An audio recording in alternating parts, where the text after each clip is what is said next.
Learn syntax. There are four important elements of syntax, such as categories and structure, complement options, move, and universal grammar and parametric variation. First, categories and structure. Categories of words in English has four major word classes. For example, verbs, run, breathe, sleep, and nouns, walk, tree, racket, adjective, happy, sad, angry, and adverb, quickly, badly, and completely. Phrase structure. Phrase structure rules are a type of rewrite rule used to describe a given language size and are closely associated with the early stages of transformational grammar. For example, noun phrase, a kid, a little boy, and a verb phrase, he has a beard and she is writing. Then, structure and formation of sentence. What is a sentence? A sentence is a group of words that express a complete thought. In English, a simple sentence is made up of a subject, a verb, plus possibly an object. The sentence structure is sometimes represented as SVO. Example, I ran to the school this morning. Test of phrases structure. How to identify phrases? Remember, a phrase is a group of words that does not link a subject to a verb or a vice versa. It may have one but not the other, or neither. For example, no subject. Had been standing sleepily. No verb. The rambunctious children. Neither subject nor verb. Looking for Santa. In that last example, looking would be either a partial verb phrase or a present participle. A phrase is typically made up of a few short words, but not always. Don't be fooled by longer phrases. Detective Parker walked around the garage, looking for the weapon used to commit the crime, when he noticed a black-handled hammer under the rusted toolbox. The phrases around the garage and under the rusted toolbox are what readers typically think, often identifying phrases because they are short and like a verb that is tied to the noun. The longer phrase in the middle of the sentence should not be discarded, though, since looking for the weapon used to commit the crime lacks both a subject and a verb. In short, a phrase can be easily identified as a group of words within a sentence and function to give additional meaning to the sentence. Second, complement options. Complement option for verbs. Different types of verbs have different types of verb complements. Direct object, indirect object, and objective complements are verb complements for action verbs. On the other hand, predicates, adjective and nominative are verb complements for linking verbs. First, we have a direct object, which follows an action verb and receives the action of the verb. The direct object can be a noun phrase, or a noun clause. To find out if an action verb has a direct object, first, locate the verb, then ask the question, what? Let's try it. Kara kick her tower. We can find the action, which is kick. Then we ask, kick what? The answer to the question is kick her tower. Therefore, the direct object is tower. The next complement that can be found with an action verb is an indirect object. An indirect object can only be in a sentence that also has a direct object. Indirect objects can also be nouns, noun phrases, or noun clauses. To find the indirect object, find the action verb and direct object. Then ask the question, to or for whom or what.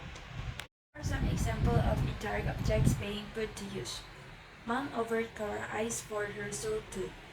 Right away, we can see that the action verb is offered, and the direct object is ice. To whom is the ice offered? The ice is offered to Kara, so Kara is the indirect object. An object complement is a word or group of words that appears in the predicate of a sentence and describes or renames the direct object of the verb in a way that is essential to completing the meaning of the sentence. Most of the time, they are nouns, adjectives, or noun or adjective phrases. Here are some examples with the direct object underlined and the object complement involved. Paranoid, but I'm pretty sure someone is watching us. Complement clauses. The verb complement clauses the most common complement clauses, completes the meaning of a verb, almost always following the verb it complements. Speaking or reporting verbs such as admit, advise, agree, answer, argue, complain, inform, say, suggest, and tell commonly take complement clauses. So, to perception or cognition, verbs such as believe, feel, guess, hear, hope, know, see, and think, but most verbs don't. For example, studies show that human productivity drops off significantly after 5 until 6 hours of intense mental work. Studies show is incomplete in meaning without the underlying verb complement clause. Also note that the clause follows the verb show. Third, move. Yes-no question. Forming yes-no question. With an auxiliary verb, we form yes-no question with an auxiliary verb be, do, or have, plus subject, plus main verb, or with the modal verb plus subject, plus main verb. For example, be. Is she working very hard? Were they traveling together? Do. Does that taste okay? Did you go to the concert? WH question. Forming WH questions with an auxiliary verb, we usually form WH questions with WH plus an auxiliary verb, be, do, or have, plus subject, plus main verb, or with WH plus a modal verb, plus subject, plus main verb. For example, be. When are you leaving? Who's been paying the bills? Do. Where do they live? Why didn't you call me? Have. What has she done now? What have they decided? Model. Who should she stay with? Where should I park?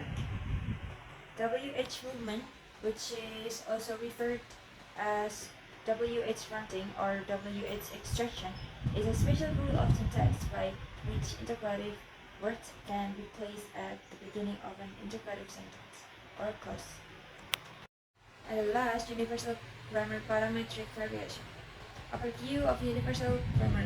Universal grammar theory proposing that humans possess innate faculties related to the acquisition of language.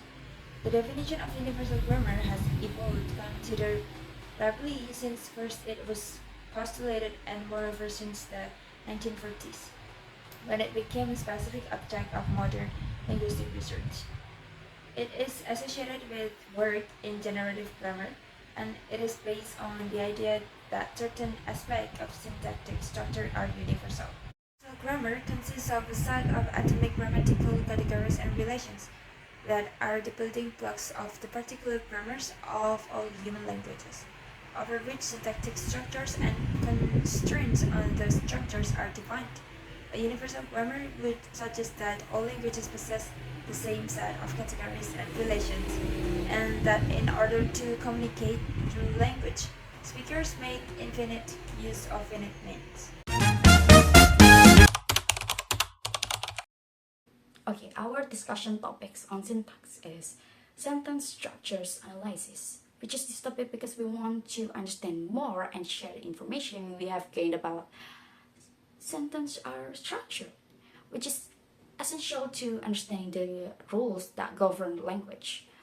Analyzing sentence structures allows us to uncover the patterns and principles that determine how words can combine to form coherent and grammatically correct sentence. This knowledge is very, very important for linguistic skills students of English language and literature like us, or anyone interested in the mechanism of language. Sentence structures analysis involves breaking down a sentence into its constituent parts. Constituents are the basic elements that build sentences, such as words and phrase, as well as understanding their functions and relationship. For example, constituents the sentence like this: the dog slept on the table.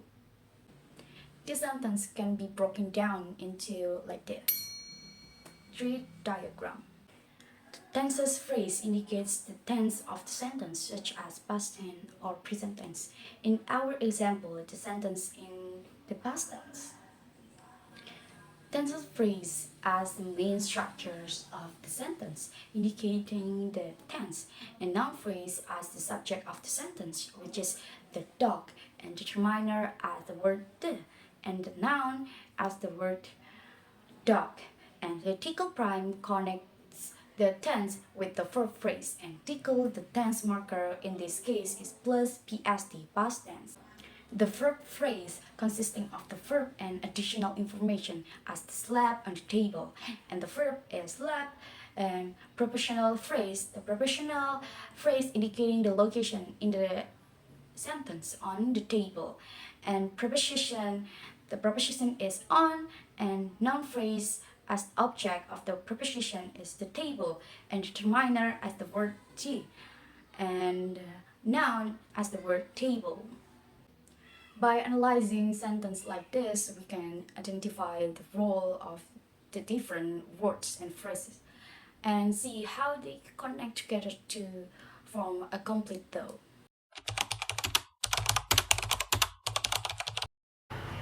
Yes, syntax and meaning have a close, inseparable correlation. Syntax as the structure of sentence can significantly influence the meaning and the interpretation as well. For example, please consider these two sentences. The cat chased the mouse, and the mouse chased the cat. Generally, it looks like these two sentences contain the same words, but if you take a look at the syntactic structure, they are completely different and produce different meanings too. In the first sentence, the cat does the chasing action, while in the second sentence, the mouse does the chasing action. This shows that syntax directly influences who does what to whom, thereby affecting the overall meaning. Grammar is a broad term that refers to all the rules and principles that govern language use, including syntax, morphology or known as the study of word structure, phonology or known as the study of sounds, and semantics or known as the study of meaning. Whereas, syntax is a field of grammar that focuses on the arrangement of words and phrases to create grammatically correct sentences. Syntax in the context of sentence structure analysis is the study of how the combination of words results in phrases and sentences. Grammar, on the other hand, encompasses not just syntax but also noun declension, verb conjugation, and the correct use of tenses and aspects.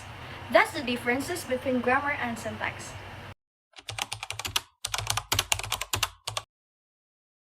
Providing a framework for creating clear and understandable sentences is an important role that syntax plays in effective communication.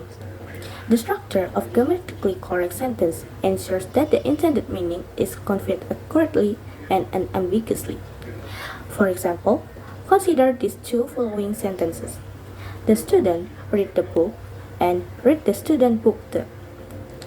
In the first sentence, syntactic rules direct us to place the subject at the beginning of the sentence, followed by verb and the object at the end.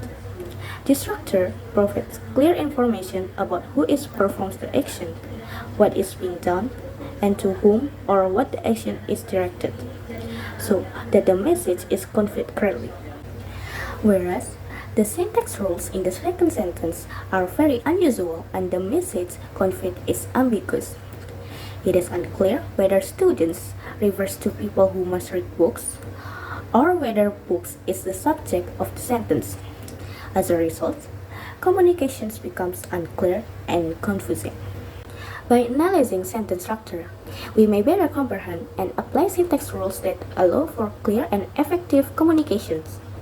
This is useful for both native speakers and language learners, since it helps generate grammatically correct sentences that deliver the intended message without ambiguity.